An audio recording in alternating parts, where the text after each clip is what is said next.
The destruction of the temple and signs of the end times.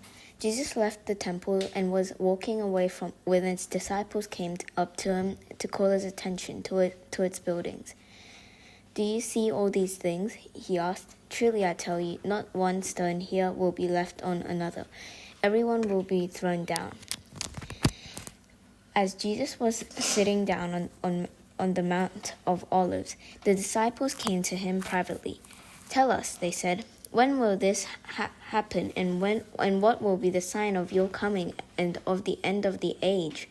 Jesus answered, "Watch out that no one deceives you, for many will come in my name, claiming I am the Messiah, and will deceive many.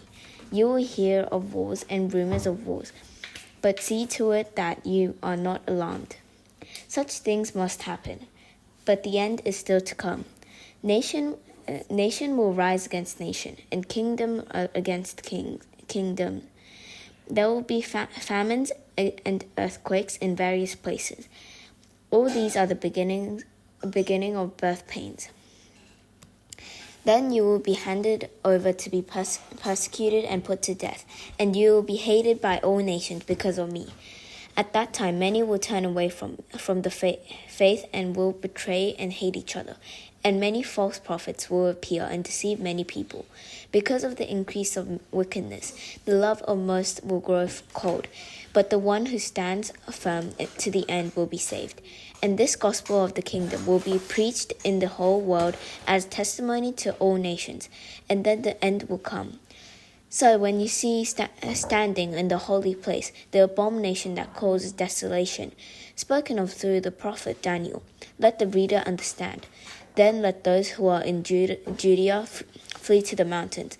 Let no one on the housetop go down to take anything out of the house.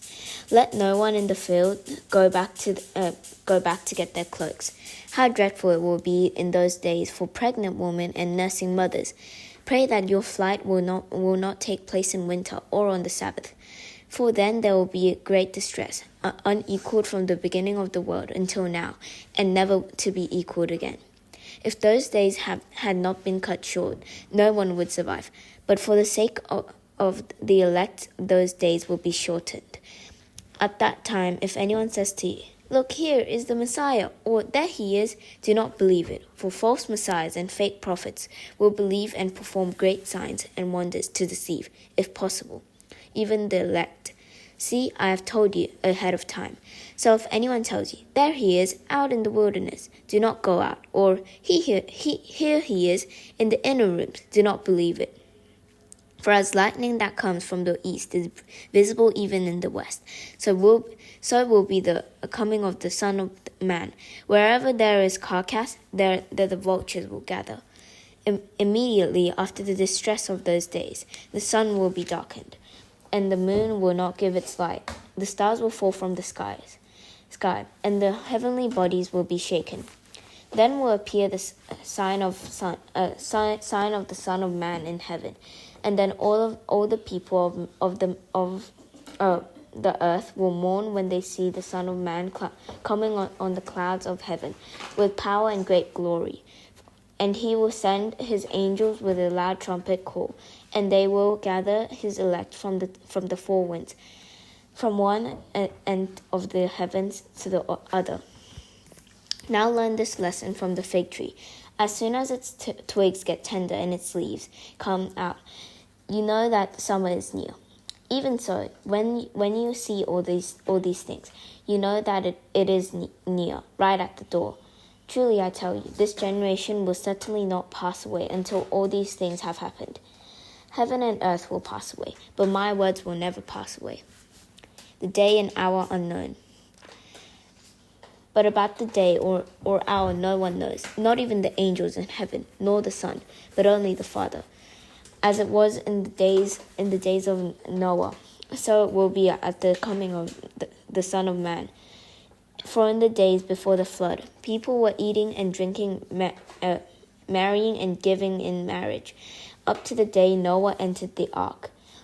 And they knew nothing about what would happen until the flood came and took them all away. That is how it will be at the coming of the Son of Man. 2 men will be in the field. One will be taken and the other left. 2 women will be grinding with a handmill. One will be taken and the other left. Therefore keep watch, because you do not know on what day your Lord will come.